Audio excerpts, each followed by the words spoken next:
మా అభిప్రాయం. మేము దానికి మాత్రమే కట్టుబడి ఉంటాం. రైట్ అండి. ఎస్ శ్రీనివాస్ రెడ్డి గారు, గుడ్ మార్నింగ్ అండి. Good morning sir. చూస్తున్నాం ఈ రోజు అయితే పిఎస్సీ మీటింగ్ జరగబోతుంది సాయంత్రం. ఆ మీటింగ్ లో కొన్ని కీలకమైన నిర్ణయాలు తీసుకుంటాం. స్థానిక సంస్థలకు కూడా ఆ విషయం ఒక నిర్ణయం తీసుకునే ఛాన్స్ ఉంది. అండ్ ఇంకొకటి బీసీలకు సంబంధించి కూడా ఒక క్లారిటీ తీసుకునే ఛాన్సెస్ ఉన్నాయంటూ కూడా సమాచారం అయితే ఉంది. కాబట్టి సో ఏమనుకుంటున్నారు, నిజంగానే బీసీలకు సంబంధించి 42% న్యాయపరంగా సాధ్యమయ్యే అవకాశం ఉందా? న్యాయపరంగా అంటే ఇక రెండు విషయాలున్నాయి. చట్టపరంగానా పార్టీల పరంగానా అంటే ముఖ్యమంత్రి గారు ఇప్పటికీ ఆ విషయం మీద క్లారిటీ ఇచ్చినట్టున్నారు. చట్టపరంగా సాధ్యమయ్యే అవకాశం లేదు కాబట్టి మేము పార్టీ పరంగానే ఇస్తామని ముఖ్యమంత్రి గారి మాటల్లో మనకు చాలా విషయాలు అర్థమైంది. అదే రకంగా జరిగే అవకాశం ఉంది ఖచ్చితంగా. మీరు అన్నట్టు ఇప్పుడు పిఎస్సీ మీటింగ్ లో తీసుకున్న నిర్ణయాలు, ఆ నిర్ణయాల్లో ముఖ్యంగా బహుశా నేను అనుకుంటా కాళేశ్వరం దర్యాప్తు మీద అసెంబ్లీలో చర్చ పెడుతుండొచ్చు. Then after local body elections కు షెడ్యూల్ నోటిఫికేషన్ వచ్చే అవకాశం ఉన్నట్టుగా ఉంది. వీటి మీదనే పిఎస్సీలో కీలకంగా నిర్ణయం తీసుకునే అవకాశం అయితే మనకు కనపడదు. సరే ఏదైనా కానీ ఇప్పుడు దాదాపు 20 నెలల నుంచి ఈ సర్పంచులు లేని పరిస్థితి గ్రామాల్లో ఉంది. ఆ పరిస్థితి వల్ల గ్రామాల్లో అసలు పరిపాలన కుంటుపడిపోయిందని చెప్పాలి. కేంద్రం నుంచి కూడా దాదాపుగా 3,000 కోట్లు ఆగిపోయిన పరిస్థితి. అంటే ఎటు చూసినా కానీ తెలంగాణకి నష్టం జరిగింది తప్ప లాభం జరగలే 20 నెలల్లో లోకల్ బాడీల విషయం. కాబట్టి ఎంత తొందరగా ప్రభుత్వం జరిపితే అంత మంచిది. అది తెలంగాణకు మంచిది, ప్రజలకు మంచిది, అందరికి మంచిది. ఆ లైన్లో పోవాలి. సరే బీసీ రిజర్వేషన్ అనేది ఒక సమస్య. అది కాంగ్రెస్ పార్టీ ఒక డిక్లరేషన్ ప్రకటించింది కాబట్టి దాన్ని కమిటేట్ చేసింది. వాస్తవం దాన్ని మనం ఆహ్వానించాలి.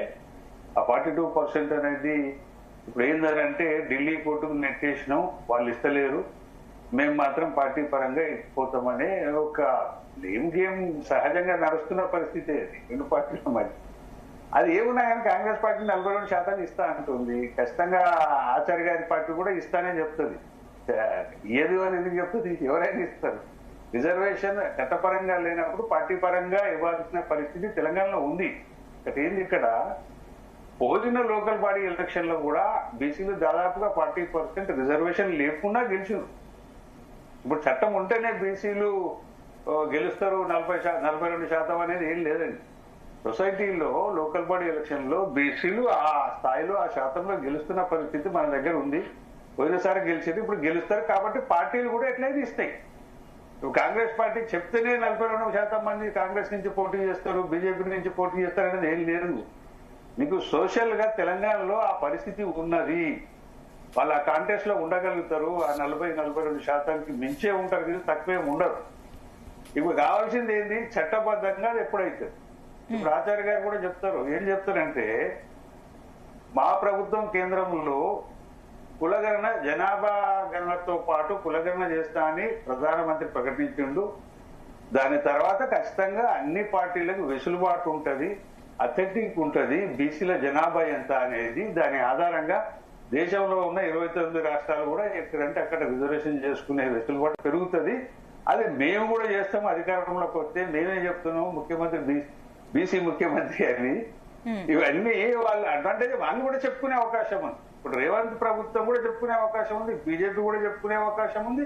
ఓవరాల్ ఏంటంటే ఈ లోకల్ బాడీ ఎలక్షన్స్ ఆగిపోవడం వల్ల తెలంగాణకు నష్టం జరిగింది. అట్లా జరగకూడదు.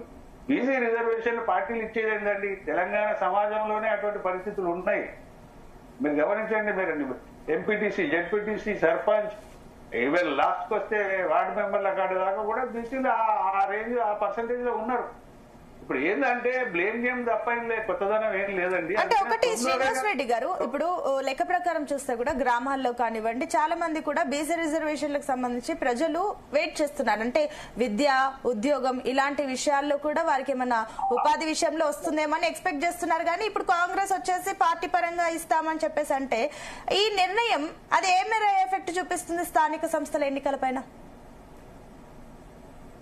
ఇదేమో రాజకీయ రిజర్వేషన్లు 2 బిల్లులు పంపింది కాంగ్రెస్ ప్రభుత్వం. రేవంత్ ప్రభుత్వం 2 బిల్లులు పాస్ చేసి పంపింది కాబట్టి ఒకటి ఇదేంటంటే రాజకీయ రిజర్వేషన్ల తప్ప ఉద్యోగ విద్యా రిజర్వేషన్ల బిల్లు వేరే ఉన్నది. అది ఇంకా పెండింగే ఉంది. 2 పెండింగే ఉన్నాయి. రేపటి కాలంలో నీకు ఎలాగూ జనాభా లెక్కలు వచ్చినప్పుడు కులగణన జరిగితే తప్ప దీనికి సొల్యూషన్ రాదండి. లేదనంటే ఇది పొలిటికల్ బ్లేమ్ గేమ్ గానే నడుస్తుంటది. ఎందుకంటే దేశవ్యాప్తంగా కులగణన జరిగిన తర్వాత ఏ రాష్ట్రాన్ని కూడా రిజర్వేషన్ల విషయంలో ఆపలేరు, ఎవరు ఆపలేరు. కాబట్టి అది వెసులుబాటు అప్పుడు పెరిగే అవకాశం ఉంటుంది. బీజేపీ రేపు మళ్ళీ కేంద్రంలో వచ్చినా కానీ వాళ్ళ మీద కూడా ఒత్తిడి ఉంటుంది. కులగణన జరిగిన తర్వాత ఎవరికి అన్యాయం జరుగుతుందో ఎవరు కూడా ఖాళీగా కూర్చునే పరిస్థితి ఉండదు. అప్పుడున్న కేంద్ర ప్రభుత్వం ఒత్తిడి చేస్తారు. కులగణన కూడా సిద్ధంగా ఉంటది, అమలు చేయడానికి కూడా సులభమైన మార్గాలు కూడా ఉంటాయి. కాబట్టి ఇప్పుడు జరుగుతున్నది కానీ దీని మీద బ్లేమ్ గేమ్ కంటే అప్పుడు జరిగేది నిజం, ఇప్పుడు జరిగేది ఏమి ఉండదండి. కాకపోతే కూడా రాజకీయ రిజర్వేషన్ విషయం ఉంది, మనకు విద్యా ఉద్యోగాల విషయం కూడా ఉన్నది, రెండు ఉన్నాయి. ఇప్పుడు ఎట్లా పాసిబుల్ అవుతుందండి? కాదు కదా. ఇప్పుడు బీజేపీ వాళ్ళు కూడా అదే అంటారు, ఇప్పుడు మీరు డిమాండ్ చేయడం కాదు, మేమే కులగణన చేస్తున్నాం కదా, రేపు దాని తర్వాత ఏం జరుగుతుందో దేశంలో చూస్తాము అని వాళ్ళు కూడా అంటారు. కాబట్టి ఇదంతా ఇప్పుడు అయ్యే పని అయితే కాదు. పార్టీల పరంగా ఇస్తాము అనేది పార్టీలు చెప్పాల్సిన అక్కర్లేదు. తెలంగాణ సమాజంలో బీసీలు ఆ రేంజ్ లో పోటీ చేసి గెలవగలిగే స్థాయిలో ఉన్నారు.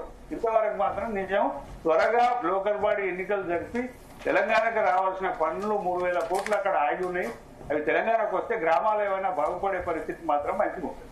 అంటే ప్రజలు స్వాగతిస్తారా ఈ విషయంలో? ఎందుకు స్వాగతించారంటే ప్రజలకు కూడా తెలుసు. ఇప్పుడు ఈ విషయం ప్రజలకు కూడా తెలుసు. ఎందుకు తెలియదు? గ్రామాలలో దాదాపు 15-20 నెలల నుంచి సర్పంచులు పడే అభ్యర్థులు కూడా ఆస్పిరెంట్లు కూడా ఎదురు చూస్తున్నారు. ఇంకొకటి, ఈ గ్రామాలలో పరిపాలన లేదు అని చెప్పాలి. గ్రామ పాలన అంటాం దాన్ని. సెక్రటరీలకు అప్పచెప్పారు. సెక్రటరీలకు ఎన్ని బాధ్యతలు ఉంటాయండి?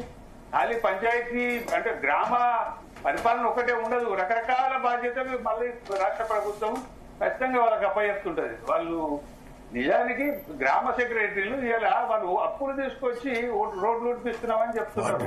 బిల్లులు శాంక్షన్ అయితలేవు. ఎందుకు శాంక్షన్ అయితలేవండి? కేంద్రం నుంచి వచ్చే నిధులు వస్తలేవు, రాష్ట్రం షేర్ కలుస్తలేదు, రాష్ట్రం పరిస్థితి కూడా ఆర్థికంగా బాగలేదు. కాబట్టి ఎట్లా జరుగుతుంది ఇది? అంటే గ్రామాలలో కూడా పరిపాలన తప్పై కూర్చున్నారు. అది ఊడ్చేటోడు లేడు, బోర్డు సాఫ్ చేసేటోడు లేడు, లేకపోతే వాటర్ సప్లైలో ఇబ్బందులు, ఉద్యోగుల కొరత, జీతాలు ఇవ్వని పరిస్థితి ఎట్లా నడుస్తుందండి?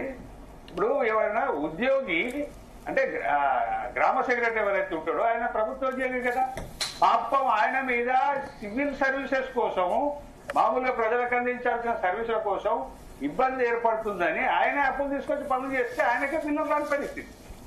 ఇది అన్ని జరగాల్సింది 20 నెలల నుంచి. కాబట్టి ఇదంతా బాగా అతి త్వరలో ఇంకా వెయిట్ చేయడమో బ్లేమ్ గేమ్లు ఆడుకోవడమో ఉండకూడదు. త్వరలో లోకల్ బాడీ ఎలక్షన్ జరిగితే గ్రామాల్లో పరిపాలనకు మెరుగుపడే అవకాశం ఉంది. ఓకే అండి. అదే విధంగా